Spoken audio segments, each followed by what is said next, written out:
สบายดีพ่อแม่พี่น้องมาเบิ่งแถวแถบไม่น่าแถบชนบทบ้านนอกประเทศลาวพี่น้อง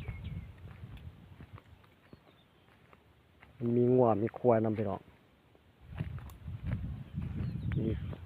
คือบ้านนอกชนบทประเทศลาวคักๆเลยพี่น้องบรรยากาศทุ่งไร่ทุ่งนา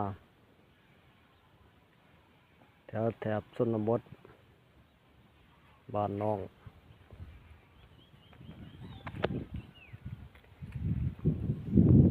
แบบธรรมศาสตร์พี่น้องให้หน้าก็ให้น้อยๆพี่น้องเลย